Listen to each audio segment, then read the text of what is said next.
Hello friends, আজকে আমরা প্রজাপতি আঁকা শিখব। স্টেপ বাই স্টেপ কীভাবে আপনি প্রজাপতি আঁকতে পারেন চলুন জেনে নেওয়া যাক। প্রথমে আপনি একটা শেপ নিয়ে নেবেন, দেন হচ্ছে আপনার ওই মাথায় যে ইয়াটা থাকে ওটা দিবেন, দেন হচ্ছে একটা ওয়াটারমার্ক দিয়ে একটা স্কেল দিয়ে আপনি মার্কিং করে নেবেন যাতে আপনার মেজারমেন্টটা ঠিক থাকে।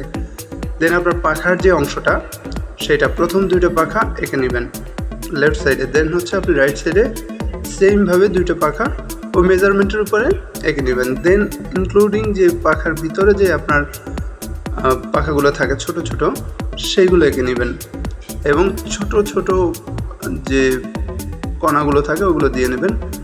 এরকম প্রত্যেকটা পাখাই দিয়ে নেবেন, চারটা পাখা ইন্ডিভিজুয়ালি আপনাকে মার্কিংগুলো দিয়ে দিতে হবে। দেন হচ্ছে আপনি 12B পেন্সিল থেকে আপনি আরও হাইলাইটভাবে এটা দেখাবেন। এরপর হচ্ছে ছোট ছোট আপনার হচ্ছে বিন্দু বিন্দু করে ডিজাইনের জন্য দিয়ে দেবেন, যেটা আপনি কালার করলে ফুটে উঠবে। এটা দেওয়া হয়ে গেলে আপনি হচ্ছে ডিপ কালারিংয়ে যাবেন। ডিপ কালারিংয়ে যেতে হচ্ছে আপনার 12B একটা পেন্সিল আছে ওইটা নিয়ে, ব্ল্যাক কালার, এটা নিয়ে আপনি ডিপ কালার যাবেন। দেন হচ্ছে আরও ডিপলি যদি আপনি যেতে চান একটা মার্কার পেন নিতে হবে, ব্ল্যাক কালার মার্কার পেন। এটা দিয়ে আপনি এই যে মেইন যে বডিটা এটা ডিপ কালার করে নেবেন। ডিপ কালার করা হয়ে গেলে ওর মাথার পাশে ওই দুটাও আপনাকে ডিপ কালার করে নিতে হবে, নাহলে দেখতে সুন্দর লাগবে না। আচ্ছা, মার্কারের কাজ হয়ে গেলে আপনাকে যেটা করতে হবে সেটা হচ্ছে আবার পেন্সিল নিয়ে আপনাকে এই যে পাখার ইনসাইডে যে ইয়াটা হালকা একটা ইয়া দিতে হবে পেন্সিল দিয়ে, যাতে বোঝা যায় যে ওটা পাখার মতো। দেন আপনাকে পেন্সিলের কাজটা হয়ে গেলে চারটা পাখাই আপনাকে দিয়ে নিতে হবে।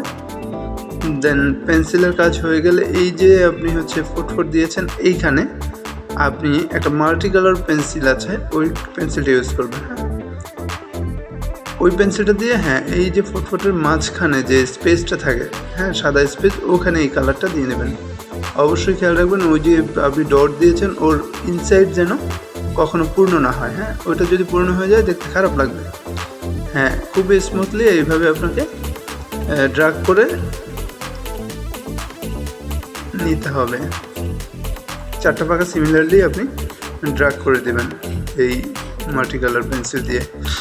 আপনি চাইলে এখানে আপনি আরও হাইলাইট কালার বা আরও লাইট কালার ইউজ করতে পারেন, ডিপ কালার ইউজ করতে পারেন। আমি একটু লাইট কালার ইউজ করেছি।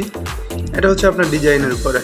অবশ্যই মনে রাখতে হবে যখন আর্ট করবেন অবশ্যই মন যেন ভালো থাকে, মন ভালো থাকলে আর্ট ভালো হয়।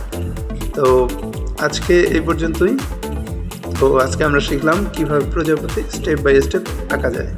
সিম্পলি আপনি ট্রাই করে দেখতে পারেন।